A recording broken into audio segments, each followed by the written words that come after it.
নমস্কার বন্ধুরা, নিরামিষ দই পটল অদ্ভুত টেস্টি একটা পটলের রেসিপি। দই পটল আপনি হয়তো বাড়িতে নিশ্চয়ই বানিয়েছেন বা ট্রাই করেছেন বা রেস্টুরেন্টেও খেয়েছেন। এইভাবে একবার বানিয়ে দেখুন, মুখে লেগে থাকবে। চলুন কিভাবে বানাই আজকে সেটাই আপনাদের সঙ্গে শেয়ার করি। আমি তীর্থঙ্কর রায়, কিচেন অ্যান্ড ট্রাভেলস থেকে। দই পটলের এই রেসিপিটা তৈরি করতে আমি পটল নিয়েছি প্রায় 12খানা পটলের রেসিপিটা, সঙ্গে টক দই, ভাঙা কাজু বাদাম, পোস্ত, ছোট্ট একটা পনিরের এমনি টুকরো আমি নিয়ে নিয়েছি, আদা নিয়েছি, এলাচ, লবঙ্গ, দারচিনি, কাঁচা লঙ্কা 4টে, টমেটো, জিরে গুঁড়ো, ধনে গুঁড়ো, অল্প একটু হলুদ, গোটা জিরে আর লঙ্কার গুঁড়ো, স্বাদ মতো লবণ ব্যবহার করব।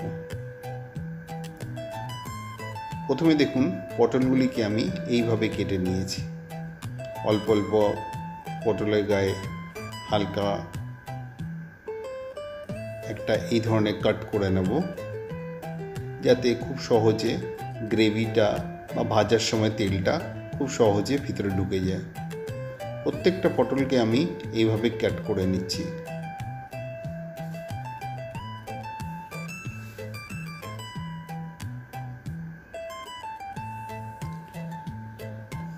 দেখুন ঠিক এইভাবে, যাতে ফাঁকা করলে ভালোভাবে গ্রেভি বা তেলটা খুব সহজে ভাজা হয়ে যায়। একটা ছোট্ট বাটির মধ্যে আমি লঙ্কা, আদা, টমেটো, তারপরে ছোট্ট যে পনিরের টুকরোটা, তারপরে ভাঙা কাজুগুলি,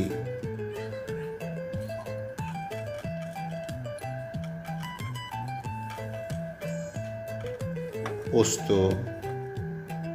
সবই একে একে একটা জায়গায় নিয়ে নিলাম।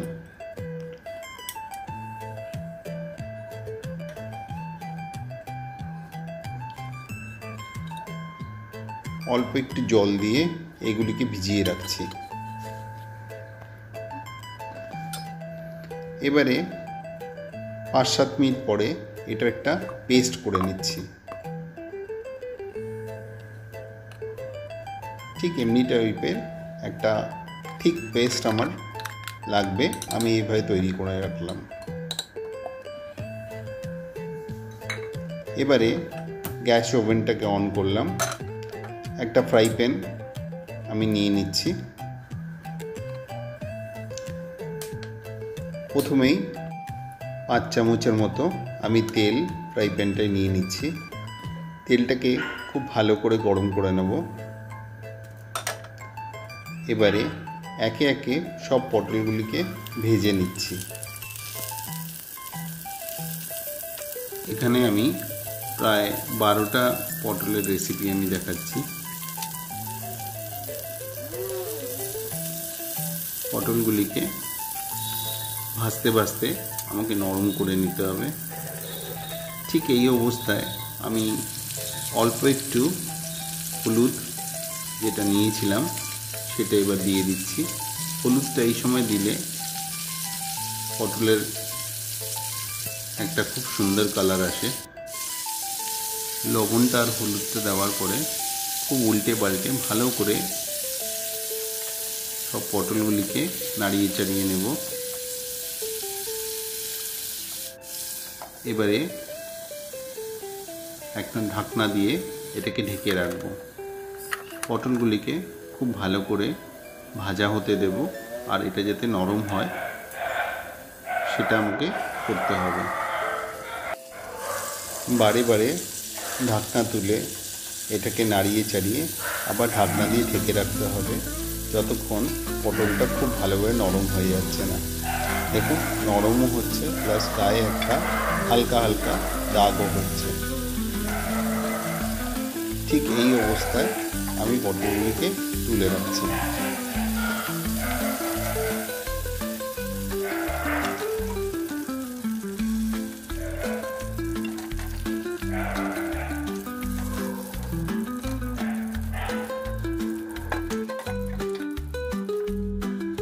এবারে ওই তেলেই এলাচ, দুটো এলাচ, দারচিনি আর লবঙ্গ আমি ওই তেলেই ছেড়ে দিলাম। প্লাস যে গোটা জিরে এটাকে আমি নিয়েছিলাম, প্রায় গোটা জিরের 1 চামচের মতো গোটা জিরে আছে, সেটাকেও তেলে দিয়ে দিলাম। ধনে গুঁড়ো, জিরে গুঁড়ো আর লঙ্কার গুঁড়োকে খুব ভালো করে একটা বাটির মধ্যে এইভাবে মিক্স করে নিচ্ছি।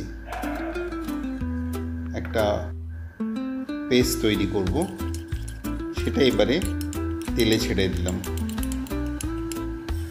তেলের সঙ্গে খুব ভালো করে এটা মিক্স করে নিচ্ছি।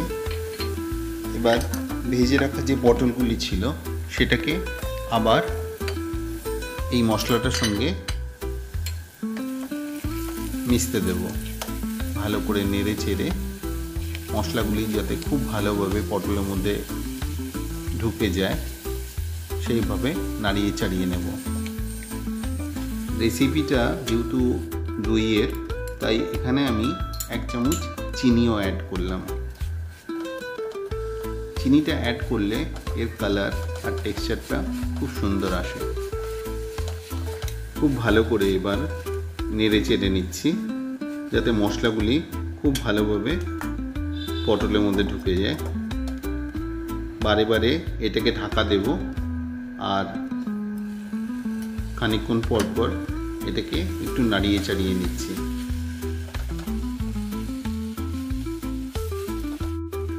এদিকে মিক্সিতে যে একটা পেস্ট করেছিলাম, টমেটো, লঙ্কা, আদা, পনিরের টুকরো, সেটার সঙ্গে আমি দই, প্রায় এখানে 200 গ্রামের মতো দই আছে, সেটাকে একবার মিক্সিতে ঘুরিয়ে নেব। দেখুন একটা থিক গ্রেভি আমার হয়েছে, সেটাকে এবার আমি পটলের মধ্যে ঢেলে দিচ্ছি। খুব সুন্দর একটা কালার এসছে, প্লাস খুব সুন্দর একটা ফ্লেভারও আমি পাচ্ছি। এবার মিক্সির মধ্যে অল্প একটু জল অ্যাড করে বেঁচে থাকা যে মশলাটা গায়ে লেগেছিল সেটাকেও এর মধ্যে দিয়ে দিলাম।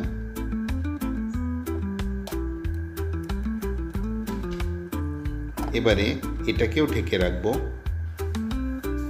এবার পটলের সঙ্গে এটাকে খানিকক্ষণ ফুটতে দেব। দেখুন আমার এই দই পটল খুব ভালোভাবে তৈরি হয়ে গেছে। এবারে একটা সার্ভিং ডিশে এটাকে তুলে রাখছি। দই পটলের এই রেসিপিটা সত্যি খুব ডিলিশিয়াস। আশা করব আমার মতো করে অবশ্যই একবার ট্রাই করবেন। দই পটল গরমে খুবই ভালো লাগে। এবারে আমি অল্প একটু ধনেপাতা নিয়ে এটার মধ্যে ছড়িয়ে দিলাম। ধনেপাতার ফ্লেভারটাও খুব ভালো লাগে আমার। এই ধরনের পটলের বহু রকমের ডিশেস দেখতে অবশ্যই আশা করি আমার চ্যানেলটাকে সাবস্ক্রাইব করবেন, ফলো করবেন আর লাইক করবেন। আমি নতুন নতুন এই ধরনের রেসিপি নিয়ে প্রায় আপনাদেরকে শেয়ার করব। Thanks for watching.